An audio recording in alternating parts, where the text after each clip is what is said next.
என்று குர்ஆனிலே அல்லாஹ் வரலாறு சொல்லுகிறானே, அதிலே தீமை செய்தவர்களையும் அல்லாஹ் தண்டித்தான்.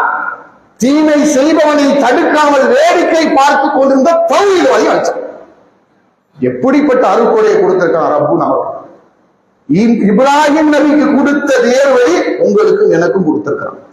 வலக்கது ஆத்தைனா மூசா இப்ராஹிமை மூசாவை நாம் நமக்காக தேர்வு செய்தோம்.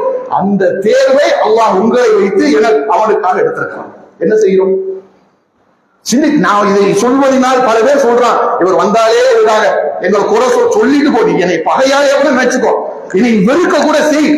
ஆனால் இந்த ஏகத்துவ கொள்கையை பிரச்சாரம் செய்ய நீயும் நானும் இல்லை என என்ன தூக்கி எறிவான், அவ்வளவுதான்.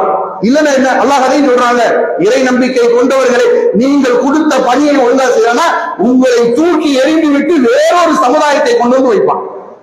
ஏன் பலகீன போடுறான் இன்னைக்கு? ஏன் தௌஹீத்வாதி இன்னைக்கு எங்க போய் நிக்கிறான்? எல்லாத்தையும் சரி காண்றான். இணை வைக்கிற பள்ளிவாசலும் தௌஹீது பள்ளிவாசலும் ஒண்ணுதான். யார் பேசுறா? தௌஹீது பிரச்சாரத்தை செய்யறத நீங்க கூசாம பேசுறான், கொண்டு போய் விட்டுருவான். ரப்பு அப்படிதான் கொண்டு போய் நிறுத்துவான். எது சத்தியம் எது அசத்தியம் பிரித்து பார்க்கிற மைண்ட் செட் எடுத்துருவான், அறிவை தூக்கிடுவான். நன்றாக விளங்கிக் கொள்ள வேண்டும் மக்களே. இது சாதாரணமான ஒரு தீமை கிடையாது, மிக மோசமான தீமை. அல்லாஹ் இணை வைப்பது இன்ன ஷிர்கன் லிமன் அலீம். அல்லாஹ் சொல்றார், இதை விட மகத்தான அநீதி எதுவும் கிடையாது. இந்த அநீதியை பார்த்தும் நாம பார்க்காமல் வேடிக்கை பார்த்து கொண்டிருப்போம் என்று சொன்னால், இதை விட எனக்கு வேறு வேறு விஷயங்கள் தான் முக்கியம் என்று அதிலே கவனம் செலுத்துவோம் என்று சொன்னால், அல்லாஹ்வுடைய அழிவு அல்லாஹ்வுடைய சாபம் இறங்கத்தான் செய்யும். தடுப்பதற்கு எவனும் முடியாது, அது காப்பதற்கு எவனும் முடியாது. நான் என்னை பாதுகாத்துக் கொள்ள வேண்டும் என்று ஆசைப்பட்டால் இந்த தாவா பணியில் போய் என்னை இணைத்துக் கொள்ளணும்.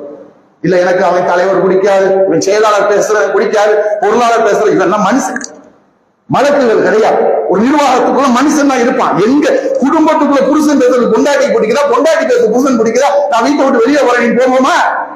நான் வீட்டுக்கு எதையும் செய்ய மாட்டேன் போவோமா? அதை செய்யறோம்ல, அங்கெல்லாம் உட்கார்ந்து இருக்கிறோம். அவன் ஏன் தாவா பணியில மட்டும்? அப்ப நான் மனசு இன்ட்ரெஸ்ட் தப்பிக்கிறது ஒரு வழி வேணும், அவ்வளவுதான். நம்ம தப்பித்து நீண்ட தூரம் போய்விட முடியாது. நன்றாக விளங்கிக் கொள்ளுங்கள். அல்லாஹ்வுடைய பிடி மிக கடுமையாக இருக்கும். அவருடைய கோபத்தை இறக்கி விட்டான் என்று சொன்னால் அது மிக கடுமையாக இருக்கும். அல்லாஹ்வுடைய தூதரே பயந்து நடுங்கி இருக்கிறாங்க அந்த கோபத்திற்கு முன்னால் என்று சொன்னால் நம்முடைய நிலைமை என்ன? தயவு செய்து இந்த மனமாச்சரியம், இந்த கருத்து வேறுபாடு, இந்த குரோத மனப்பான்மை, இந்த தாழ்வு மனப்பான்மை எல்லாத்துக்கும் உள்ளதுக்கு போட்டு கால் பண்ணி போட்டுட்டு அத்தனை ஏகத்துவவாதிகளும் இணை வைப்புக்கு எதிராக நிற்போம். அத்தனை பேர் கரம் கோப்போம். என்னென்ன வழிகளில் இணை வைப்பை வேற இருக்க முடியுமோ அந்தந்த வழிகளில் நாம் வேற இருக்க முனைவோம் என்று சொல்லி வருவோம்.